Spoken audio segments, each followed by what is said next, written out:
Welcome. आज का video खास तौर पर उन लोगों के लिए है जो पुर्तगाल में रहते हैं और यूके जाने का सपना देखते हैं। अगर आप भी इंडियन पासपोर्ट होल्डर हैं और आपके पास पुर्तगाली रेसिडेंस परमिट है तो यह गाइड आपके लिए है। मैं नितिन हूं और आज मैं आपको स्टेप बाय स्टेप बताऊंगा कि यूके वीजा के लिए कैसे अप्लाई करें, कौन कौन से डॉक्यूमेंट्स चाहिए और किन बातों का ध्यान रखना है ताकि आपका वीजा एप्लीकेशन बिना किसी परेशानी के पास हो जाए। बहुत से लोग टूरिज्म, फैमिली विजिट या बिजनेस के लिए यूके जाना चाहते हैं, लेकिन वीजा प्रोसेस सुनकर घबरा जाते हैं। दरअसल सही जानकारी और तैयारी से यह प्रोसेस काफी आसान हो सकता है। चिंता करने की कोई जरूरत नहीं है। मैं आपको हर स्टेप डिटेल में समझाऊंगा, जैसे कि कौन सा वीजा टाइप आपके लिए सही है, कौन से डॉक्यूमेंट्स जरूरी हैं और इंटरव्यू या बायोमेट्रिक्स के लिए कैसे तैयार रहे। यह गाइड खास तौर पर उन इंडियन सिटीजन्स के लिए है जिनके पास वैलिड पुर्तगाली रेसिडेंस परमिट है। अगर आप स्टूडेंट, वर्कर या फैमिली मेंबर के तौर पर पुर्तगाल में रह रहे हैं तो आपके लिए यह जानकारी बेहद काम की है। हम बात करेंगे कि कौन कौन से डॉक्यूमेंट्स आपको चाहिए होंगे, ऑनलाइन फॉर्म कैसे भरना है और किन छोटी छोटी बातों का ध्यान रखना है जिससे आपका एप्लीकेशन रिजेक्ट ना हो। साथ ही मैं आपको अपनी पर्सनल टिप्स भी दूंगा जो मैंने खुद के एक्सपीरियंस से सीखी है। वीडियो के आखिर तक आपको पूरी प्रोसेस क्लियर हो जाएगी। कैसे अप्लाई करें, कौन सी फीस कब और कैसे पे करनी है और अपनी अपॉइंटमेंट कैसे बुक करें। मैं आपको बताऊंगा कि कौन सी वेबसाइट्स यूज करनी है और किन फ्रॉड से बचना है। मेरा मकसद है कि यह प्रोसेस आपके लिए क्लियर, स्ट्रेस फ्री और आसान हो जाए ताकि आप अपनी यूके ट्रिप की प्लानिंग पर फोकस कर सके। चाहे आप पहली बार अप्लाई कर रहे हो या पहले रिजेक्शन मिला हो, ये गाइड आपके लिए मददगार होगी। तो क्या आप तैयार हैं?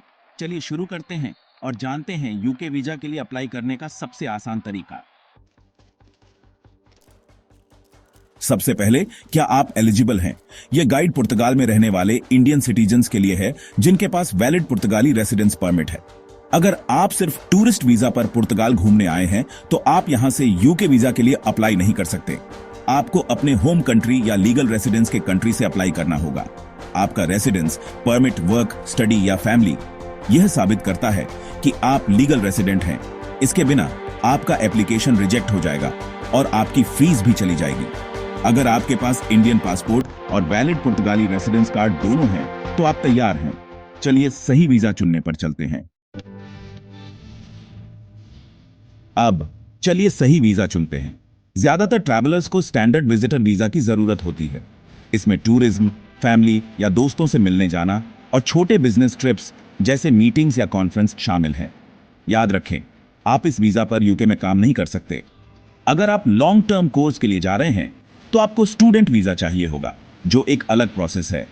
ज्यादातर लोगों के लिए स्टैंडर्ड विजिटर वीजा ही सही है। ऑनलाइन एप्लीकेशन आपको सही कैटेगरी में गाइड करेगा। बस ईमानदारी से जवाब दें, ध्यान से चुनें, क्योंकि सही वीजा टाइप अप्रूवल के लिए बहुत जरूरी है। अब वो समय आ गया है जब आपको अपने सारे जरूरी डॉक्यूमेंट्स इकट्ठा करने हैं।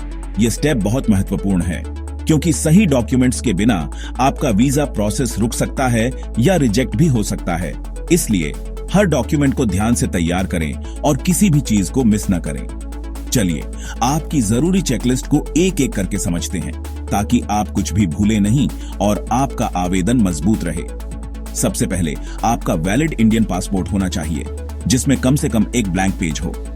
अगर आपके पासपोर्ट की वैलिडिटी 6 महीने से कम है तो नया पासपोर्ट बनवा लें। पासपोर्ट की फोटोकॉपी भी साथ रखें। दूसरा, आपका पुर्तगाली रेसिडेंस परमिट कार्ड चाहिए, ओरिजिनल और उसकी एक साफ फोटोकॉपी।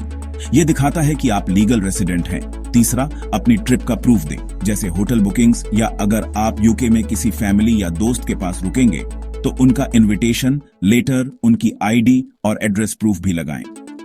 इससे यह साबित होता है कि आपके पास रहने की जगह है। एक सिंपल ट्रैवल इटिनररी भी बनाएं जिसमें आप अपनी पूरी विजिट का प्लान दिखा सकें। कहां जाएंगे, कब जाएंगे और क्या क्या देखेंगे। पिछले 6 महीनों के बैंक स्टेटमेंट्स भी जरूरी हैं ताकि आप यह दिखा सकें कि आपके पास ट्रिप के लिए पर्याप्त पैसे हैं। बैंक स्टेटमेंट्स हमेशा ओरिजिनल और बैंक से स्टैम्प्ड होने चाहिए। अगर आपकी ट्रिप को कोई और स्पॉन्सर कर रहा है तो उनके बैंक स्टेटमेंट्स और एक स्पॉन्सरशिप लेटर भी लगाएं। इसमें स्पॉन्सर का नाम, रिलेशन और उनकी फाइनेंशियल डिटेल्स क्लियर होनी चाहिए। एक कवर लेटर जरूर लिखें जिसमें आप अपनी ट्रिप का मकसद, पुर्तगाल से अपने संबंध और जो भी डॉक्यूमेंट्स लगा रहे हैं उनकी लिस्ट दें। यह लेटर आपके इरादों को क्लियर करता है। फ्लाइट रिजर्वेशंस भी लगाएं। ध्यान रहे, सिर्फ बुकिंग्स चाहिए, पेड टिकट्स नहीं। इससे आप अपनी ट्रैवल डेट्स प्रूव कर सकते हैं। सबसे आखिर में अपने सारे डॉक्यूमेंट्स को एक फोल्डर में अच्छे से ऑर्गेनाइज करें। हर सेक्शन को लेबल करें। इससे न सिर्फ आपका काम आसान होगा, बल्कि वीजा ऑफिसर पर भी अच्छा इंप्रेशन पड़ेगा। याद रखें, डॉक्यूमेंट्स की तैयारी ही आपके वीजा की पहली और सबसे अहम सीढ़ी है। अप्लाई करने के लिए तैयार हैं? यूके वीजा प्रोसेस शुरू करने से पहले अपने सभी जरूरी डॉक्यूमेंट्स जैसे पासपोर्ट, फोटोज और सपोर्टिंग पेपर्स को एक जगह इकट्ठा कर लें। इससे आगे की स्टेप्स आसान हो जाएंगी। ऑफिशियल यूके गवर्नमेंट वेबसाइट पर जाएं। कभी भी थर्ड पार्टी साइट्स का इस्तेमाल ना करें। केवल gov.uk पर ही अप्लाई करें, ताकि आपकी पर्सनल जानकारी सुरक्षित रहे और कोई एक्स्ट्रा चार्ज ना लगे। एक अकाउंट बनाएं और अपनी पर्सनल, ट्रैवल और फाइनेंशियल डिटेल्स के साथ ऑनलाइन फॉर्म भरें। हर सेक्शन को ध्यान से पढ़ें। कई बार छोटे छोटे सवाल भी इंपॉर्टेंट होते हैं। एक्यूरेसी के लिए सब कुछ डबल चेक करें। गलतियों से रिफ्यूजल मिल सकता है। अगर कोई डाउट हो तो ऑफिशियल गाइडेंस या FAQs जरूर पढ़ें। फॉर्म सबमिट करें, फिर वीजा फीस ऑनलाइन पे करें। पेमेंट के लिए डेबिट या क्रेडिट कार्ड का इस्तेमाल करें और पेमेंट कंफर्मेशन का स्क्रीनशॉट या प्रिंट आउट रख लें। आपको एक कंफर्मेशन ईमेल मिलेगा, उसे सेव कर लें। इसमें आपकी एप्लीकेशन डिटेल्स और आगे की इंस्ट्रक्शंस होंगी, जो आगे बहुत काम आएंगी। इसके बाद आपको visa application centre, TLS contact या VFS ग्लोबल में अपनी अपॉइंटमेंट बुक करने के लिए रीडायरेक्ट किया जाएगा। हर शहर में अलग अलग सेंटर हो सकते हैं, तो अपने लिए सबसे नजदीकी सेंटर चुनें। एक सुविधाजनक डेट और टाइम चुनें। कोशिश करें कि अपॉइंटमेंट जल्दी मिले, ताकि आपकी ट्रैवल प्लानिंग में कोई देरी ना हो। आप अपने डॉक्यूमेंट्स ऑनलाइन अपलोड कर सकते हैं। अपॉइंटमेंट में टाइम बचाने के लिए ऐसा करें। इससे वेरिफिकेशन प्रोसेस भी तेज हो जाता है। अपनी अपॉइंटमेंट कंफर्मेशन प्रिंट कर लें। यह प्रूफ के तौर पर सेंटर में दिखाना जरूरी है। आपका काम लगभग हो गया है। अब बस अपॉइंटमेंट के दिन अपने डॉक्यूमेंट्स और कंफर्मेशन लेकर सेंटर जाएं और आगे की प्रोसेस के लिए तैयार रहें। अपॉइंटमेंट के दिन अपने पासपोर्ट और रेसिडेंस परमिट के साथ 15 मिनट पहले पहुंचे। स्टाफ आपके डॉक्यूमेंट्स और अपॉइंटमेंट लेटर चेक करेगा। अगर आपने डॉक्यूमेंट्स ऑनलाइन अपलोड नहीं किए हैं, तो उन्हें काउंटर पर सबमिट करें।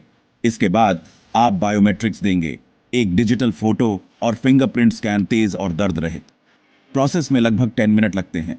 आपको एक रसीद मिलेगी, उसे ट्रैकिंग और पासपोर्ट कलेक्शन के लिए सुरक्षित रखें। स्टाफ आपको बताएगा कि आपका पासपोर्ट कब तैयार होगा। इसकी सूचना आपको कैसे मिलेगी? बस हो गया, आपका काम पूरा।